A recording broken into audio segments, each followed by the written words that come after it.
Apa kabar teman-teman? Masih sehat dan masih tetap di rumah kan? Atau sudah menjalankan new normal?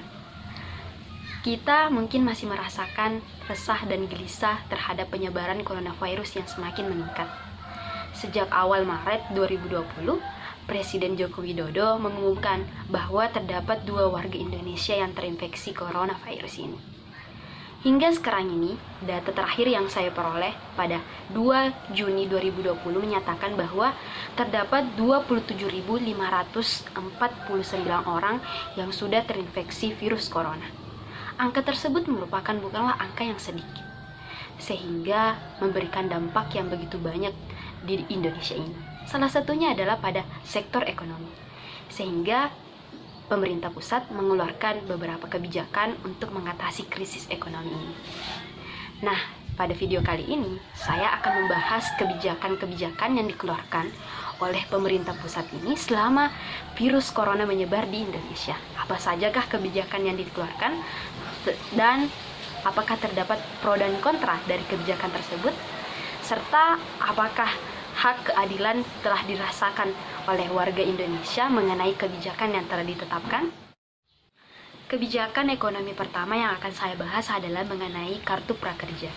Terdapat pro kontra mengenai kebijakan ini. Sebelumnya, kita harus mengetahui apa sih tujuan dari kartu prakerja ini, apa manfaat dari kartu prakerja ini. Kartu prakerja ini diprioritaskan untuk rakyat Indonesia yang berada pada usia 18 tahun ke atas yang terkena dampak coronavirus ini seperti pada korban PHK.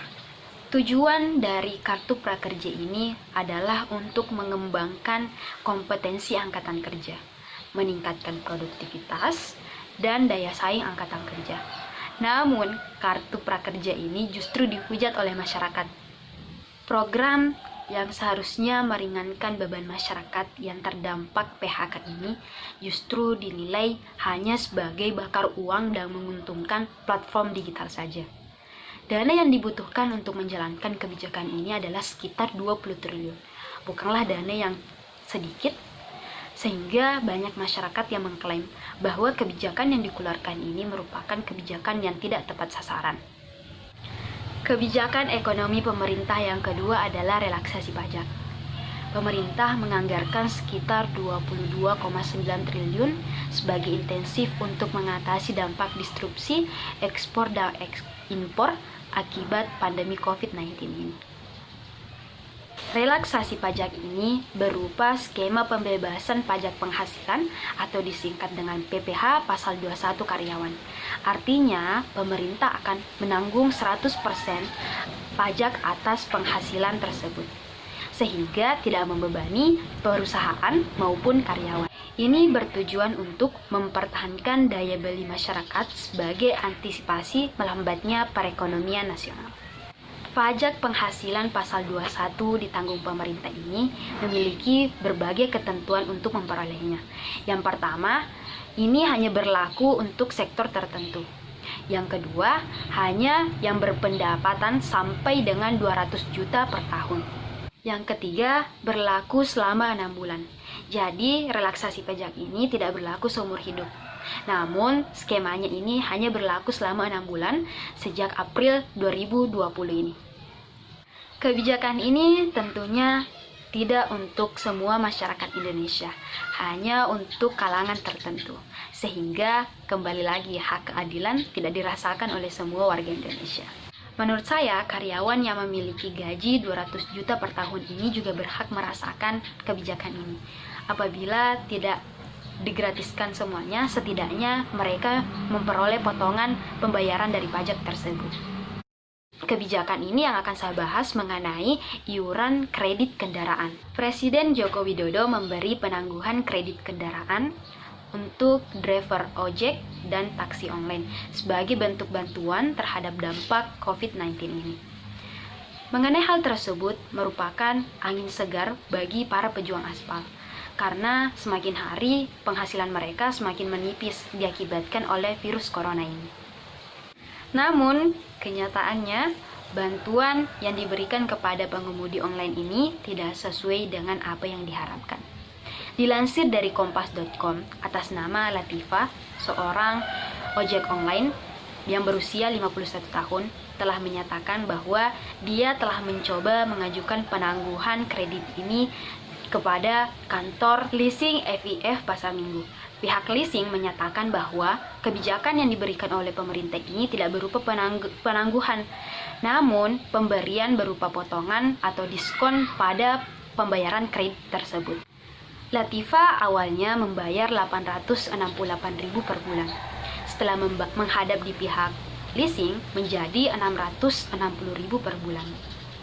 Namun kembali tidak sesuai dengan harapan. Karena kenapa? Awalnya Latifa ini tinggal membayar 15 bulan. Tetapi setelah menghadap menjadi 21 bulan. Jadi sama saja tidak ada potongan untuk pembayaran kredit tersebut. Berarti tidak sesuai dengan apa yang dipidatokan oleh Presiden Joko Widodo. Kebijakan selanjutnya adalah mengenai BLT. Pasti mengenai hal ini terdapat banyak sekali pro dan kontra. Bahkan data yang saya peroleh, Gubernur Jawa Barat juga ikut berkomentar mengenai kebijakan BLT ini. Bantuan langsung tunai atau disingkat dengan BLT ini awalnya dinilai atau memiliki respon yang sangat positif di tengah masyarakat. Namun, seiring berjalannya waktu menjadi respon negatif.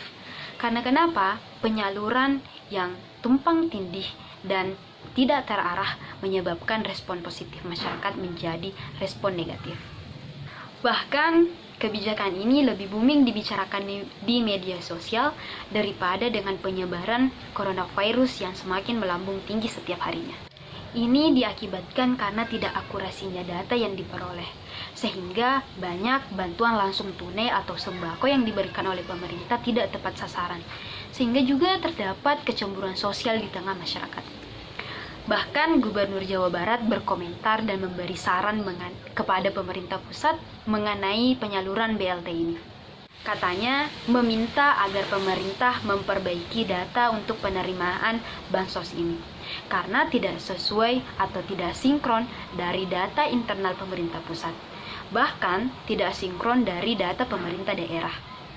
Dia juga menyatakan bahwa Badan Pusat Statistik mempunyai survei sendiri, Kemenkes mempunyai survei sendiri, pemerintah daerah juga mempunyai survei sendiri, sehingga inilah menjadi masalah yang ada di Indonesia sekarang ini karena tidak adanya kesinkronan data dari pemerintah pusat dan pemerintah daerah. Relaksasi atau kebijakan ekonomi yang terakhir yang akan saya bahas adalah mengenai listrik. Mungkin kita sudah merasakan dampak dari kebijakan ini. Salah satunya adalah penggratisan pembayaran uang listrik selama 3 bulan. Ada 24 juta pelanggan 450 volt ampere atau VA memperoleh gratis selama 3 bulan dan potongan 50% untuk pelanggan 900 VA. Namun, setelah dikeluarkannya kebijakan tersebut, pelanggan 900 VA justru mengalami pembayaran yang cukup drastis meningkat. Masyarakat pedesaan beranggapan bahwa ketika 450 VA digratiskan, pembayarannya tersebut dikembalikan atau ditutupi oleh 900 VA ini. Sehingga pembayaran yang dibayar oleh 900 VA ini cukup meningkat secara signifikan. Banyak masyarakat yang berharap bahwa pelanggan 1300 volt ampere ini juga memperoleh keringanan dari pemerintah. Sampai sekarang ini banyak masyarakat tidak merasakan sama sekali kebijakan ekonomi yang dikeluarkan oleh pemerintah. Mungkin karena dari berbagai aspek, salah satunya adalah data yang tidak sinkron antara pemerintah pusat dan pemerintah daerah. Seharusnya pemerintah memperbaiki dalam hal ini, sehingga tidak timbul kecemburuan sosial yang ada dalam kalangan masyarakat. Coronavirus ini memberikan dampak yang begitu banyak dari semua kalangan, sehingga dalam pengeluaran kebijakan harus mempertimbangkan keadilan yang dimiliki oleh setiap warga Indonesia. Mengenai kebijakan ekonomi pemerintah pusat dalam menghadapi COVID-19 ini, dari segi kartu prakerja, relaksasi pajak, iuran kredit kendaraan, BLT, dan listrik. Semoga dapat bermanfaat untuk kita semua. Sampai jumpa. Assalamualaikum warahmatullahi wabarakatuh.